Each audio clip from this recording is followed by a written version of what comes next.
morning, everyone. How are you all? I hope you all are doing good. Today is 12th of January. So, today we will complete your chapter sustainable resources. Okay, so in the last video we have discussed about the 5R rules, है ना? Reuse, reduce, है ना? ऐसे कुछ थे.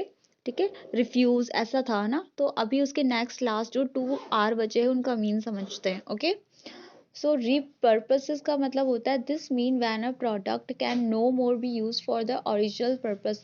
Repurpose का मतलब होता है जब कोई ऑब्जेक्ट है, मान लो अब उसको हम जिस चीज़ के लिए खरीद कर लाए थे अब उसका कोई मीन नहीं रह गया है ना.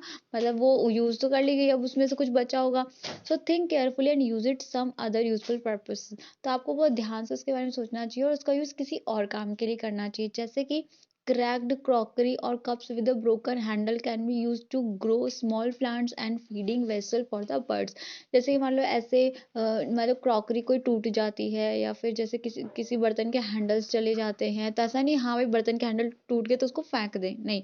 उनमें क्या कर सकते हैं हम, प्लांट्स ग्रो कर सकते हैं और उसमें पक्षियों के लिए दाना भी डाल सकते हैं.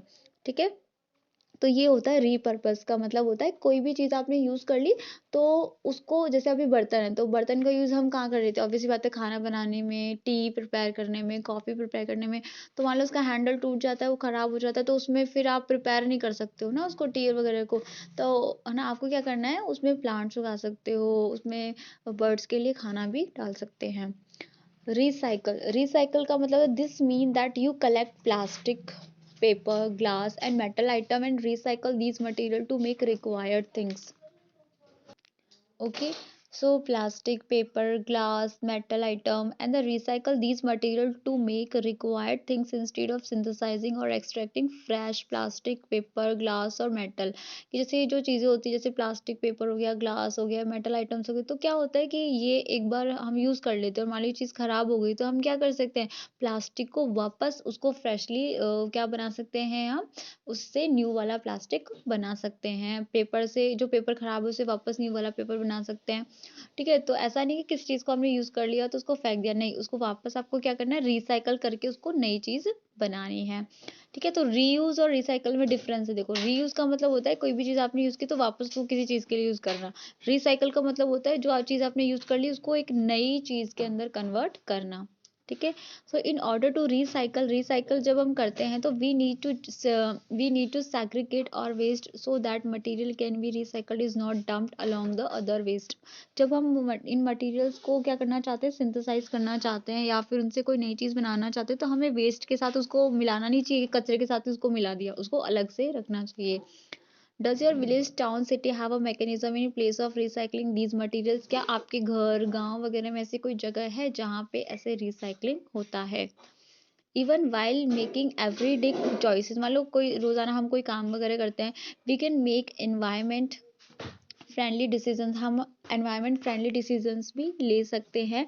फॉर डूइंग दिस, ऐसा करने के लिए we need to know more about our choices that affect environment. हमें उन सभी चीज़ों के बारे में पता होनी चाहिए जो जिसकी वजह से हमारे एनवायरमेंट को नुकसान पहुंचता है.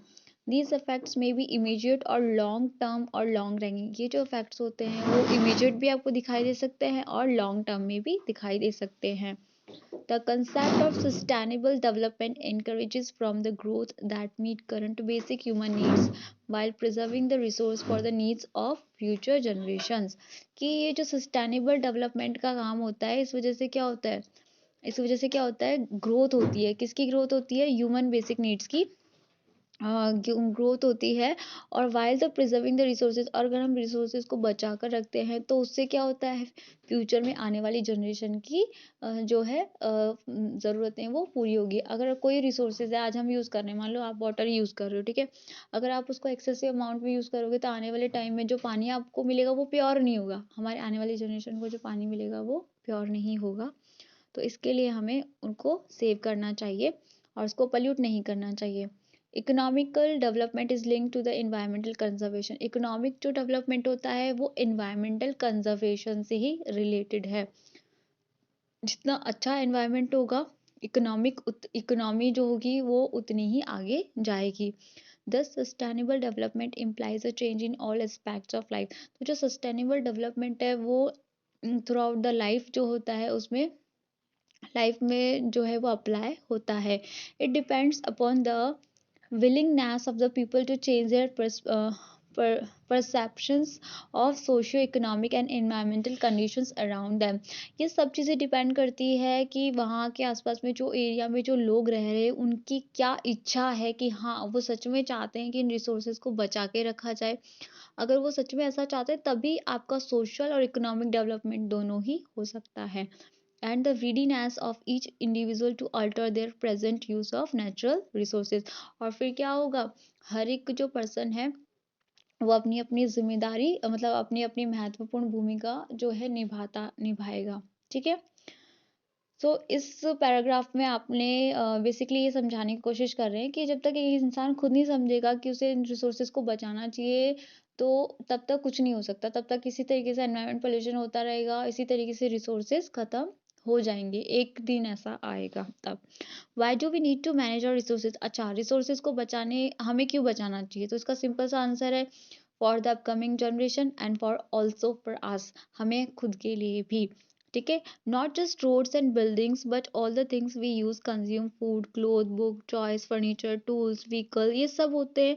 यह सब हमें कहाँ से मिले, अर्थ से तो मिले हैं. The only thing we get from outside is energy. एक जो चीज़ है वो जो हमें बाहर से मिली वो सिर्फ आपकी एनर्जी है, जो होगी कहाँ से रिसीव करते हैं हम, सन से. even this energy is processed by the living organism and various physical and chemical process on earth before we make use of it. Even जो ये एनर्जी होती है ये एनर्जी भी हम तक आने से पहले अर्थ पे बहुत सारी केमिकल और फिजिकल प्रोसेस होते हैं तब ये हमारे पास आती है. आपको अच्छे से पता है कि अर्थ को कौन कवर करके रखता है, एटमॉस्फेयर कवर करके रखता है. एटमॉस्फेयर क्या है कि सन से आने वाली जो भी हार्मफुल रेज होती है उनको उनसे आपको प्रोटेक्ट करके रखता है. अगर एटमॉस्फेयर नहीं होगा तो क्या होगा, सन से आने वाली जितनी भी हार्मफुल रेज है वो हम तक आ सकती है और हमें नुकसान पहुंचा सकती हैं. तो ये जो अर्थ होती है, अर्थ आपके लिए बहुत ज़्यादा इम्पोर्टेंट है. ये आपको हर तरीके से से प्रोटेक्ट करती है. Why do we need to use our resource carefully. हमें क्यों ज़रूरत है कि हम इन रिसोर्सेज को बहुत ध्यान से यूज़ करें. Because these are not unlimited and with the human population increasing at a tremendous rate due to the improvement in health care. देखो, इनको बचाना हमारे हमें इसलिए इम्पोर्टेंट है क्योंकि ये कोई अनलिमिटेड नहीं है हमारे अर्थ पे, है ना, कि अनलिमिटेड क्वांटिटी में ये अवेलेबल है और हम इनको यूज़ किए जा रहे हैं. नहीं, these are available in limited quantity. और जिस तरीके से पॉपुलेशन बढ़ रही है तो एक ट्रेमेंडियस यानी एक भयानक जो रेट हो रही है, मतलब जैसे कि आपकी जो ह्यूमन पॉपुलेशन है वो एक ट्रेमेंडियस रेट पर क्या हो रही है, बढ़ती जा रही है. अब वो भाई पॉपुलेशन बढ़ेगी तो उनको भी ज़रूरत होगी इन सभी चीज़ों की, तो क्या होगा, उससे आपके रिसोर्सेज के ख़त्म होने की संभावना बढ़ जाती है.